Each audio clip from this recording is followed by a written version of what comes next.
Herzlich willkommen im X-Depot der neuen Sammlung in der Pinakothek der Moderne. Das X-Depot ist ein Schaudepot. Die Begriffe Schaudepot, Schaulager, Schaumagazin kennen Sie. Kennen Sie im Kontext der Museen, sind in den letzten Jahren oder Jahrzehnten eigentlich immer häufiger aufgetaucht. Sie kennen die Ausstellungsräume, die Dauerausstellungsräume, in denen die Highlights der jeweiligen Sammlungen, der jeweiligen Museen zu sehen sind. Sie kennen auch die Sonderausstellungsräume mit den thematischen Ausstellungen und Sie kennen, beziehungsweise Sie kennen nicht die Räume, die normalerweise nicht zugänglich sind. Das sind die Depoträume. Neben diesen Räumen gibt es aber auch noch Räume, die sogenannten Studiensammlungen, die Räume dieser Studiensammlungen, die so ein Zwischending darstellen. Sie sind eigentlich nicht für die Öffentlichkeit zugänglich, sondern reserviert letztendlich für die Forscher, für die Wissenschaft. Und diese Räume spielen eine ganz wichtige Rolle für die Entwicklung des Schaudepots. Denn in den 70er Jahren hat man vor allem im angelsächsischen Bereich begonnen, diese Räume zu öffnen für das breitere Publikum. Anlass war eigentlich, dass man es den Forschern, den Wissenschaftlern, den Studierenden leichter machen wollte, in diese Räume zu kommen. Man hat aber auch gedacht, es wäre von Interesse für ein größeres Publikum. Allerdings war das eine Fehleinschätzung, das hat nicht wirklich funktioniert.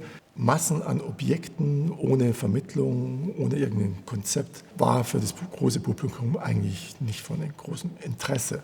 Man hat sehr schnell daraus seine Lehren gezogen, hat dann vor allem in den 90er Jahren im nordamerikanischen Bereich neue Konzepte, Vermittlungskonzepte dafür entwickelt. Das hing natürlich auch zusammen mit dem Museumsboom der 80er Jahre und der in den 90er Jahren dann letztendlich auch zu einem Boom dieser Schaudepots geführt hat. Anfangs war es so, dass in den Museen einzelne Räume dafür zur Verfügung gestellt wurden, vielleicht neu hergerichtet wurden, angebaut wurden.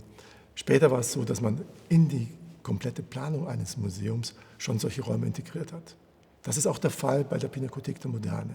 Die Planungen aus den 90er Jahren des letzten Jahrhunderts haben von Anfang an ein Schaudepot beinhaltet.